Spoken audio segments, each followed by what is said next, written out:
ఓం శ్రీకృష్ణ పరమాత్మనే నమః. శ్రీమన్నారాయణ శ్రీమన్నారాయణ శ్రీమన్నారాయణ.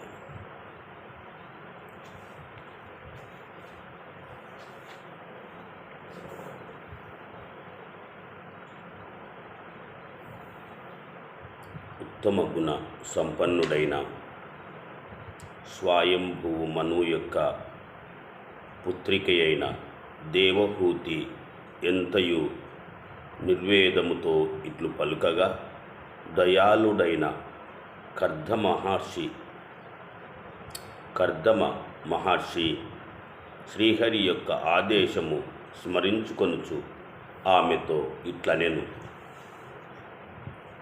ఉత్తమరాలైన ఓ రాకుమారి, నీవు ఈ విషయమై ఇట్లు దుఃఖింపవలదు. అనంత కళ్యాణ గుణ సంపన్నుడైన శ్రీహరి త్వరలో నీ గర్భమున ప్రవేశించగలను. నీవు ఇంతకుముందు పెక్కు వ్రతములు ఆచరించియుంటివి.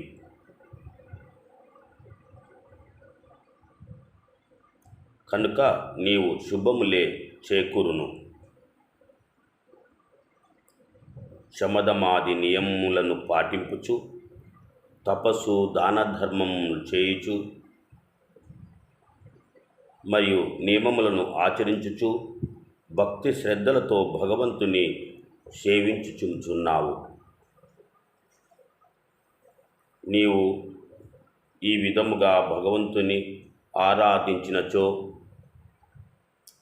ఆ పరమాత్మ నీ గర్భమున జన్మించి నీకు యశో వైభవమును వనగూర్చును.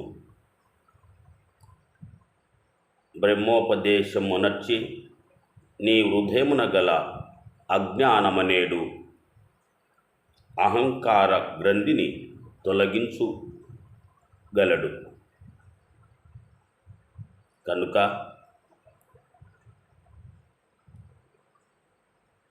దేవహూతియు తన భర్తాగు కర్దమ ప్రజాపతి యొక్క సందేశమును త్రికరణ శుద్ధిగా విశ్వసించెను.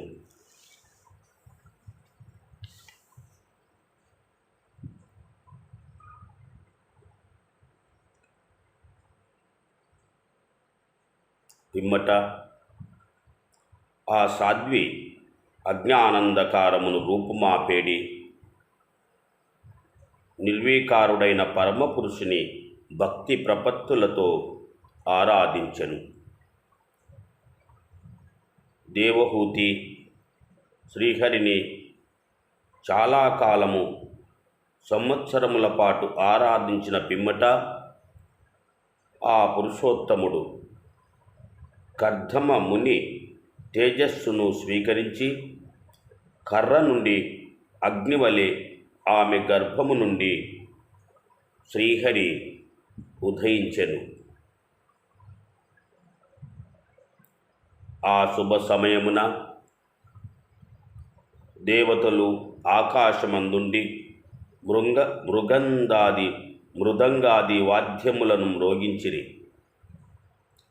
మేఘములు వర్షించినవి, గంధర్వులు మంగళగీతములు ఆలపించిరి. అప్సరసలు పరమ సంతోషముతో నృత్యము వనర్చిరి. దేవతలు దేవలోకం నందలి పుష్పములను కురిపించిరి. సకల దిక్కులందును ఆనందమును వెదజల్లిరి.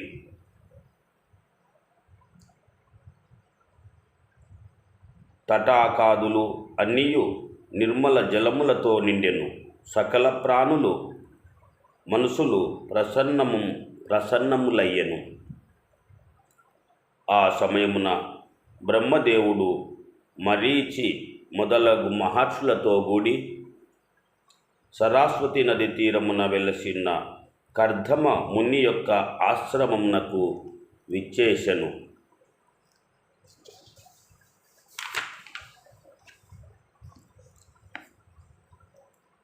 శత్రు సంహార సమర్థుడైన ఓ విదుర, షడ్గుణైశ్వర్య సంపన్నుడైన పరబ్రహ్మ శ్రీహరి తన తత్వమయ అంశంతో లోకమున సంఖ్యాశాస్త్రమును ప్రతిపాదించుటకై అవతరించవలసి వచ్చెను. జ్ఞాననిధి, దేవతలతో శ్రేష్ఠుడు అయిన బ్రహ్మదేవుడు ఈ విధముగా పలికెను. బ్రహ్మదేవుడు భగవత్ అవతార లక్ష్యమునకు నిర్మల హృదయముతో ఎంతయు ఆనందించెను.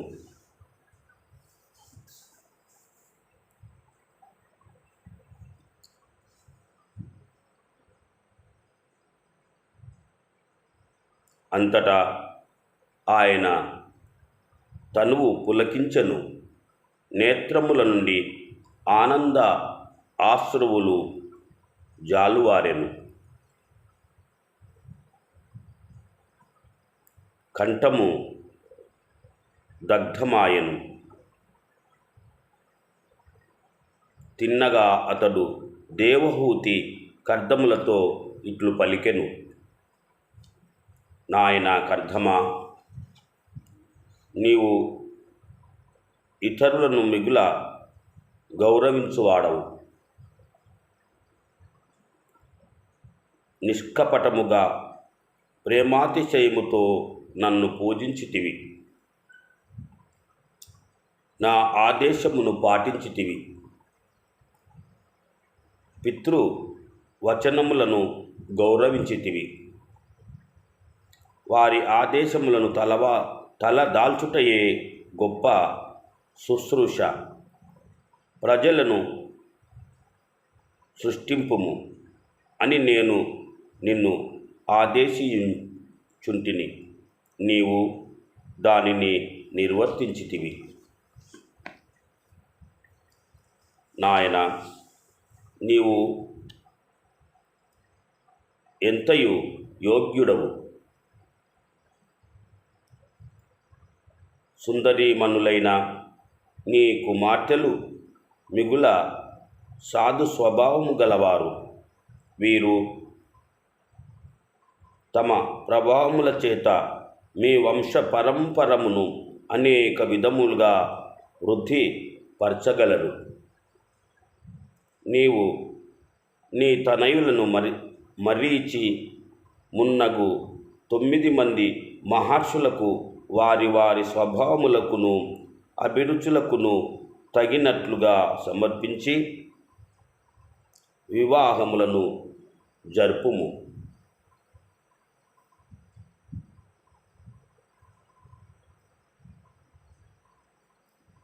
అట్లు ఒనర్చినచో లోకమున నీ కీర్తి ప్రతిష్టలు ఇనుమడింపగలవు. ఓ మహాముని, ఆదిపురుషుడైన శ్రీమన్నారాయణమూర్తి సకల ప్రాణుల అభీష్టములను నెరవేర్చుటకై తన సంకల్ప ప్రభావమున కపిల మహర్షిగా అవతారమై మానవుడై అవతరించెను. ఈ విషయమును నేడు ఎరుగుదుము. పిదప బ్రహ్మదేవుడు దేవహూతితో ఇట్లు పలికెను. మను రాజకుమారి, శ్రీమన్నారాయణుని కేశములు బంగారు వర్ణముతో ప్రకాశించుచుండును. ఆ కమలాక్షుని పాదములు పద్మధారి రేఖలతో విరాజిల్లుచుండును.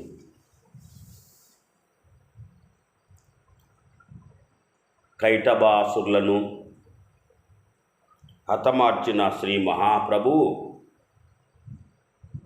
తన దివ్య అంశముతో నీ గర్భమున ప్రవేశించియున్నాడు.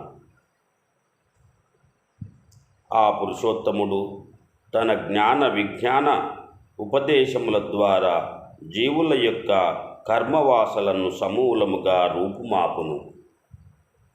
ఆ స్వామి తన పాదార విందములను ఆశ్రయించిన వారి యొక్క హృదయ కమలముల యందు అజ్ఞానజనిత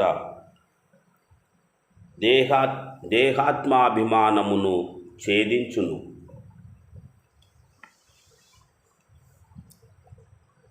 ఈ లోకమున స్వేచ్ఛగా విహరించును. ఆ మహాత్ముడు కపిలుడు అను పేరుతో ఖ్యాతి వహించును. సిద్ధగణములను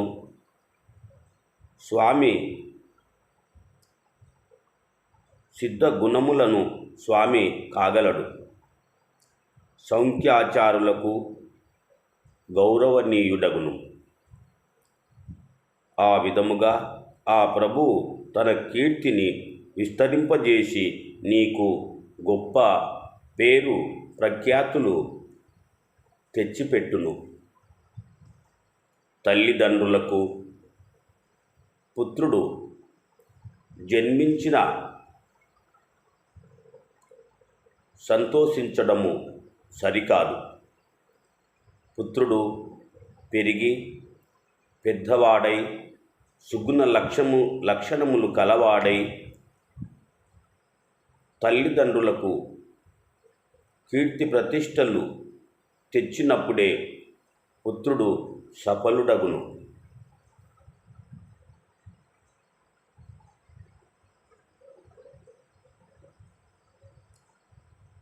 విదురా, జగత్ప్రతిష్ఠ అయిన బ్రహ్మదేవుడు ఈ విధముగా కర్దమ దేవహూతులను ఓదార్చి నారదునితో సనకాది మహర్షులతో కూడి హంసవాహనముపై సత్యలోకమునకు వెడలిపోయెను. బ్రహ్మదేవుడు వెళ్ళిపోయిన పిదప కర్దమ మహర్షి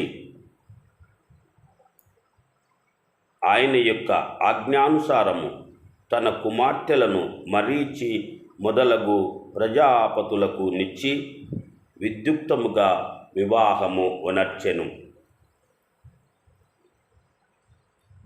కర్దమ మహాముని ధర్మపత్ని సహితుడై కల అను కూతురును మరీచికి, అనసూయను అత్రి మహర్షికి, శ్రద్ధను అంగీరస మహర్షికి, అవిర్భువును అను ఆమెను పులస్యునకును సమర్పించెను. పులహూసునకు ఆయనకును తగినట్టి గతి అను కూతురును, క్రతువునకు ఆయనకు అనుకూలవతియగు క్రియను, భృగువునకు ఖ్యాతిని, వశిష్ఠునకు అరుంధతిని ఇచ్చి పెళ్లి చేసెను.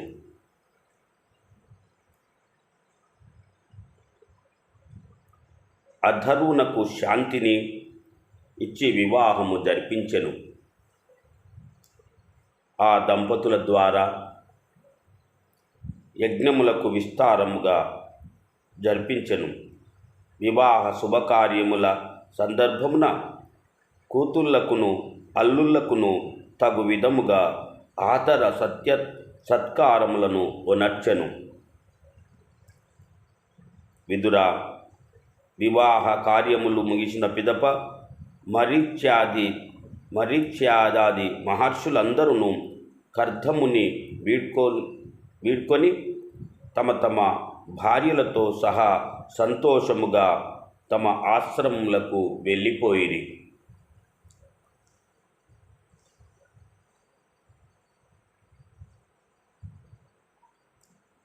అనంతరము ఆ కర్దమముని దేవాదిదేవుడైన శ్రీహరి స్వయముగా కపిల మహర్షి రూపమున తన ఇంట వెలిసినవాడని తెలుసుకొనెను.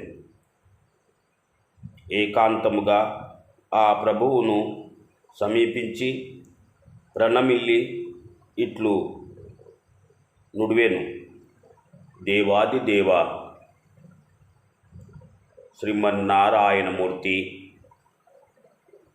తాము చేసుకొనిన దుష్కర్మల కారణముగా ఈ సంసారమందు నరక యాతనలను అనుభవించుచున్న వారి ఎడ దేవతలు చాలా కాలము గడిచిన మీదటనే తమ అనుగ్రహమును చూపుదురు. కానీ యోగులు పెక్కు జన్మలలో చేసిన భక్తి యోగ సాధన ఫలితముగా రాగద్వేషరహితులగుచుందురు. అట్టి స్థితి యందు వాసనాశూన్యమగు తమ హృదయ కమలమునందు వారు భగవంతుని శ్రీచరణములను దర్శించుకొనుట కొరకు ప్రయత్నించుచుందురు.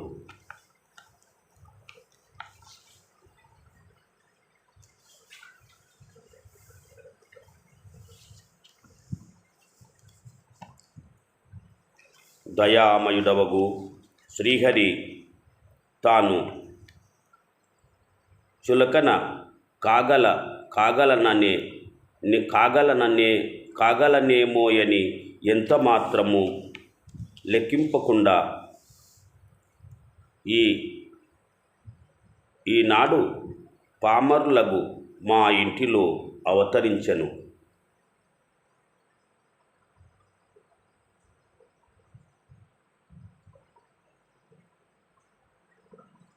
ఈనాడు పామరుల మగు మా ఇంటిలో అవతరించెను. ఆహా! భగవానుడు తన భక్తుల పక్షమునే వహించును గదా. ఆయన భక్త వాత్సల్యము ఎంత గొప్పదో కదా. దేవా పరమేశ్వర, వాస్తవముగా భగవంతుడవైన నీవు ఈ భక్తుల యొక్క గౌరవ మర్యాదలను పరిరక్షించువాడవు. నీ వాగ్దానమును నిలుపుకొనుటకును సౌఖ్యాయోగమును ఉపదేశించుటకును నీవు మా ఇంట అవతరించితివి. ఓ సర్వేశ్వర,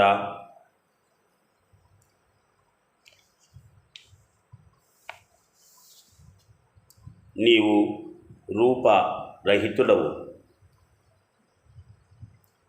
అయినను నీ భక్తులకు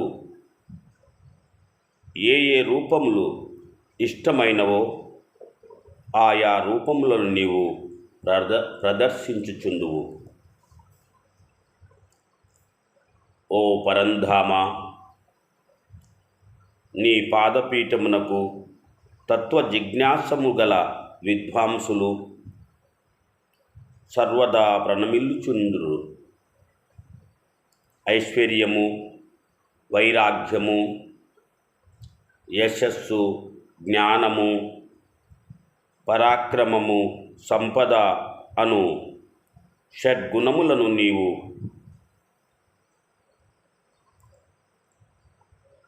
కానాచితివి.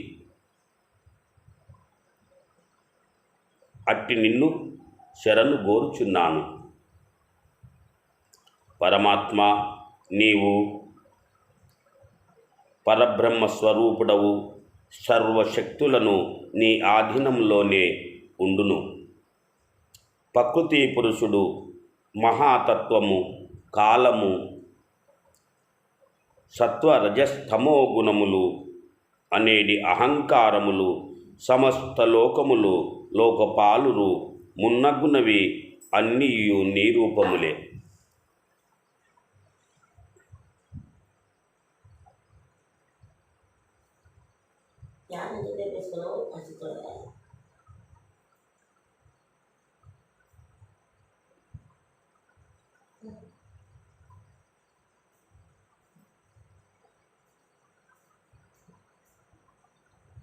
నీవు సర్వజ్ఞుడవు.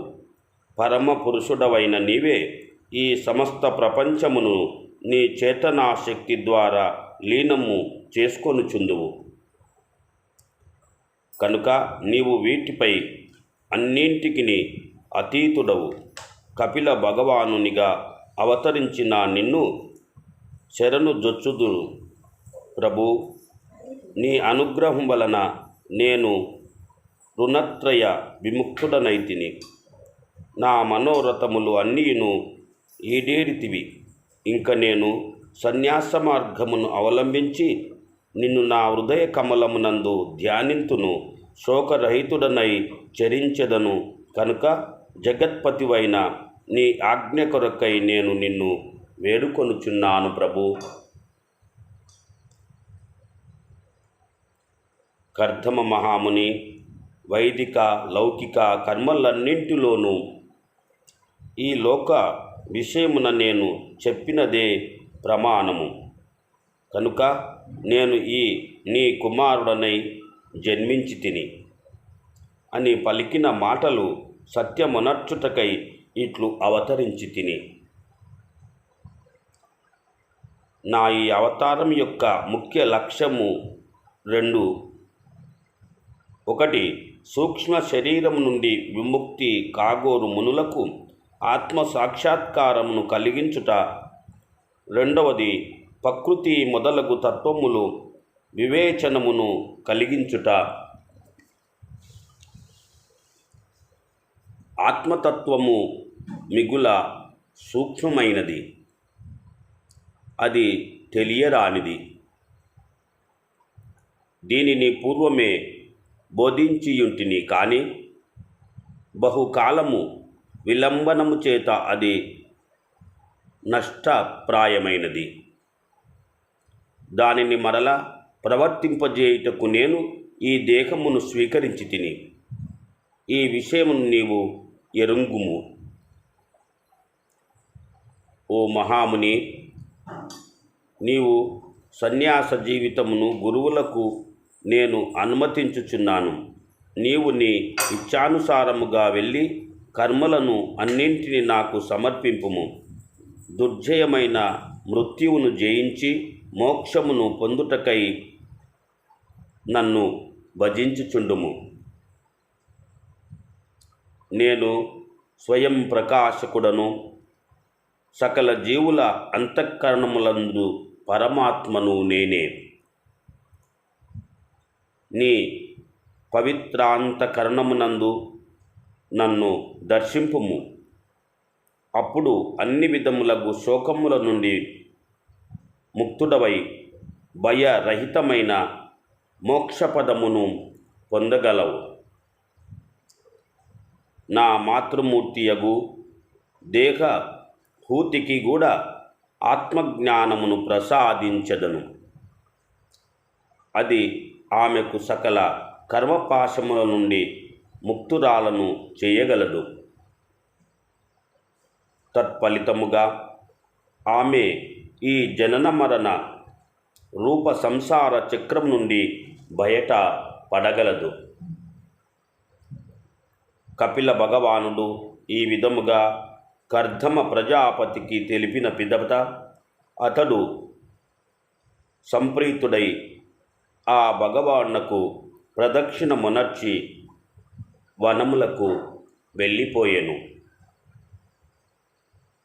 పిమ్మట కర్దముడు అహింసాయుత సన్యాస ధర్మమును పాటించెను. మననశీలుడై అతడు భగవంతుని శరణుజొచ్చెను.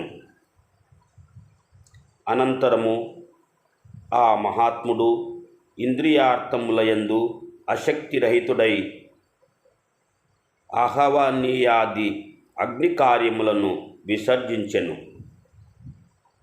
స్థిర నివాసము లేనివాడై సంగరహితుడై భూతలమున సంచరించెను. భగవంతుడు కార్యములకు అతీతుడు, త్రిగుణాతీత రహితుడు, సత్వాది గుణములను ప్రకాశింపజేయుచుండువాడు. అనన్య భక్తి ద్వారానే ప్రాప్తించువాడు. అట్టి పరబ్రహ్మమునందే కర్దముడు తన మనసును నిశ్చలముగా నిలుపుచుండెను. ఆ మహాత్ముడు అహంకార మమకారములను సుఖ దుఃఖాది ద్వంద్వములను జయించెను. అతడు సకల ప్రాణుల యందును ఏ మాత్రమును భేద దృష్టి లేనివాడై తన ఆత్మనే దర్శింపసాగుచుండెను. ఆయన బుద్ధి అంతర్ముఖమై శాంతమయ్యెను. ఆయన ధీరుడై శాంతించిన అలలు గల సముద్రం వలె ఒప్పారుచుండెను. ఊర్మి షట్కర్మరహితుడయ్యెను.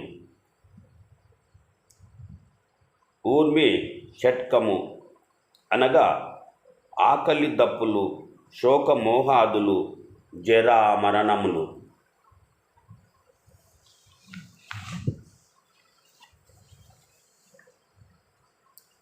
జరా మరణములు లేనివాడై కర్ధముడు అనన్య భక్తిభావముల ద్వారా సర్వాంతర్యామి సర్వజ్ఞుడు షడ్గుణ ఐశ్వర్య సంపన్నుడైన వాసుదేవుని యందే చిత్తమును లగ్నమునర్చి సమస్త బంధముల నుండి విముక్తుడాయను. ఆ మహానుభావుడు సకల భూతముల యందును అంతర్యామిగా ఉన్న భగవంతుని ఆత్మస్వరూపినిగా దర్శించుచుండెను. అటులే సమస్త ప్రాణులకును ఆ ఆత్మస్వరూపుడగు భగవంతుని యందే దర్శింపసాగుచుండెను. అతడు రాగద్వేషరహితుడై సర్వత్రా సమబుద్ధి కలిగి ఉండెను. అనన్య భక్తియుతుడై కర్ధముడు భగవంతుని పరమపదమును చేరుకొనెను. ఓం నమో భగవతే వాసుదేవాయ నమః. ఓం నమో భగవతే వాసుదేవాయ నమః. ఓం నమో భగవతే వాసుదేవాయ నమః.